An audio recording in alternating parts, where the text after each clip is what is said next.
नमस्ते। आज की हमारी दुनिया कितनी जुड़ी हुई है ना। एक क्लिक पर दुनिया भर की खबर। पर यह सब हुआ कैसे? ये हमेशा से तो ऐसा नहीं था। तो चलिए आज इसी लंबे और दिलचस्प सफर को समझते हैं कि हमारी ये ग्लोबल दुनिया आखिर बनी कैसे। तो जब हम ग्लोबलाइजेशन की बात करते हैं तो दिमाग में क्या आता है? शायद पिछले 50 साल, 100 साल। ज्यादातर लोग यही सोचते हैं। पर असल कहानी तो इतिहास में बहुत बहुत गहरी है। कितनी पुरानी? जरा ये देखिए। ये गोवा की एक नक्काशी है, आज से 1000 साल से भी पहले की। उस जमाने में ग्लोबलाइजेशन जैसा कोई भारी भरकम शब्द तो था नहीं, लेकिन हाँ, व्यापार और लंबे लंबे समुद्री सफर वो बिल्कुल थे। तो चलिए थोड़ा और पीछे चलते हैं प्री मॉडर्न दुनिया में और बात करते हैं एक ऐसे रास्ते की जिसका नाम हम सब ने सुना होगा, सिल्क रूट। अब ये सिल्क रूट कोई एक अकेली सड़क नहीं थी। ये तो रास्तों का एक जाल था, एक नेटवर्क जो जमीन और समंदर दोनों से होकर गुजरता था। सोचिए, सदियों तक एशिया, यूरोप और नॉर्थ अफ्रीका को जोड़ने वाली ये धमनियां थीं जिन पर हमेशा हलचल रहती थी। लेकिन इन रास्तों पर सिर्फ रेशम या मसाले ही नहीं चलते थे।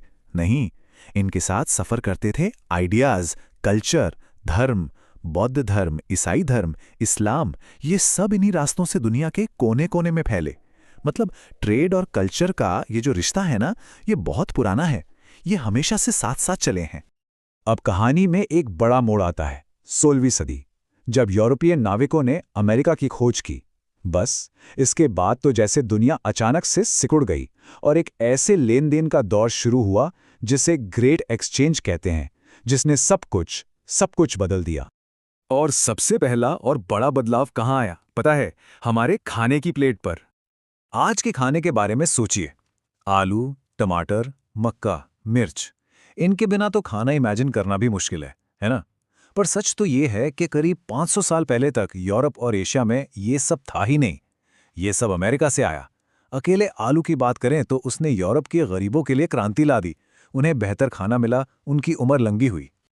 लेकिन एक ही चीज पर जरूरत से ज्यादा निर्भर होने का एक खतरनाक पहलू भी होता है, और ये आयरलैंड में देखने को मिला।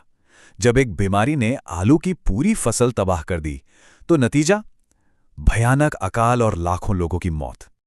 पर खाने की चीजों के साथ एक और चीज थी जो एक महाद्वीप से दूसरे तक पहुंची, और वो किसी बंदूक या तोप से भी ज्यादा खतरनाक साबित हुई। वो था एक जर्म, एक कीटाणु। स्मॉल पॉक्स यानी चेचक। अमेरिका के जो मूल निवासी थे, उनके शरीर ने ये बीमारी पहले कभी देखी ही नहीं थी। उनके पास इससे लड़ने की कोई इम्यूनिटी नहीं थी। नतीजा ये हुआ कि पूरी की पूरी आबादी खत्म हो गई, और इसने यूरोपीय शक्तियों के लिए जीत का रास्ता किसी भी सेना से ज्यादा असरदार तरीके से साफ कर दिया। चलिए अब थोड़ा और आगे बढ़ते हैं, 19वीं सदी में। ये वो दौर था जब टेक्नोलॉजी ने दुनिया को सचमुच छोटा कर दिया। रेलवे, स्टीमशिप, टेलीग्राफ, इन सब ने दुनिया को और तेजी से जोड़ना शुरू कर दिया। इसका एक कमाल का उदाहरण है रेफ्रिजरेटेड शिप, मतलब ठंडे बक्सों वाले जहाज। इनके आने से पहले अमेरिका से यूरोप जिंदा जानवर भेजे जाते थे। बहुत महंगा, बहुत मुश्किल काम। लेकिन इन जहाज़ों के आने के बाद जानवरों को अमेरिका में ही काटकर फ्रोजन मीट भेजा जाने लगा। इससे हुआ ये कि यूरोप में मीट इतना सस्ता हो गया कि जो पहले सिर्फ अमीरों का खाना था, वो अब आम लोगों तक भी पहुंचने लगा। लेकिन इसी दौर में अफ्रीका में एक बिल्कुल अलग और बहुत भयानक कहानी लिखी जा रही थी। वहां भी एक बायोलॉजिकल डिजास्टर आया, पर इंसानों पर नहीं, जानवरों पर। एक बीमारी फैली जिसका नाम था रिंडरपेस्ट। इससे मवेशियों का प्लेग भी कहते हैं। और इसका असर, जरा इस आंकड़े पर गौर कीजिए। सिर्फ 5 साल में अफ्रीका के 90% मवेशी खत्म हो गए। सोचकर देखिए कितनी बड़ी तबाही होगी ये। अफ्रीका में लोगों की पूरी जिंदगी, उनकी दौलत, उनका सब कुछ उनके मवेशी ही थे, और वो एक झटके में तबाह हो गए। इसका नतीजा ये हुआ कि वो लोग मजदूरी करने पर मजबूर हो गए, यूरोपीय लोगों की खदानों और बागानों में। और इसने यूरोपीय ताकतों के लिए अफ्रीका पर कब्जा करना और भी आसान बना दिया। अब हम आ गए हैं 20वीं सदी में, एक ऐसा दौर जिसने दुनिया को झकझोर कर रख दिया। 2 विश्व युद्ध, एक भयानक आर्थिक मंदी। इन ग्लोबल कनेक्शंस ने एक बहुत ही मुश्किल दौर देखा। ये टूटे भी और फिर एक बिल्कुल नए तरीके से बने भी। बात करते हैं 1929 की महामंदी की, जिसे ग्रेट डिप्रेशन कहते हैं। शुरू तो ये अमेरिका में हुई, पर क्योंकि दुनिया जुड़ी हुई थी तो इसकी चपेट में सब आ गए। वजहें कई थीं।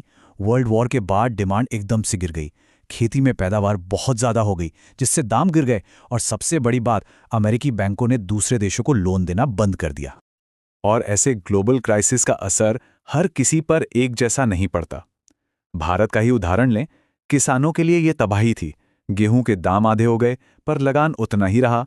वहीं दूसरी तरफ शहरों में जिनकी फिक्स्ड इनकम थी, उन्हें थोड़ा फायदा हुआ, क्योंकि महंगाई कम हो गई थी, चीजें सस्ती मिल रही थीं।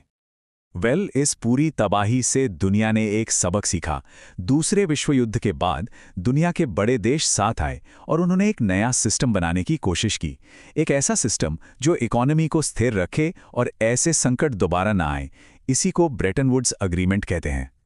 तो इतिहास के इस लंबे सफर के बाद सवाल ये है कि क्या इन सारी घटनाओं को समझने का कोई सिंपल तरीका है, कोई फ्रेमवर्क? हाँ, इकोनॉमिस्ट इसे 3 फ्लोज या बहाव में समझाते हैं। पहला है फ्लो ऑफ ट्रेड, यानी सामान का एक देश से दूसरे देश जाना। दूसरा है फ्लो ऑफ लेबर, यानी लोगों का काम की तलाश में एक जगह से दूसरी जगह जाना। और तीसरा फ्लो ऑफ कैपिटल, यानी पैसे का इन्वेस्टमेंट के लिए एक जगह से दूसरी जगह जाना। सदियों से यही 3 बहाव, ट्रेड, लेबर और कैपिटल, दुनिया को करीब लाते रहे हैं, कभी अच्छे के लिए तो कभी बुरे के लिए। तो ये थी हमारी ग्लोबल दुनिया बनने की कहानी। एक ऐसी कहानी जिसमें खाना है, बीमारियां हैं, टेक्नोलॉजी है, और इन सब से बढ़कर लोगों, सामान और आइडियाज का लगातार बहते रहना है। सवाल बस ये है कि जब इन बहावों की दिशा बदलती है तब क्या होता है।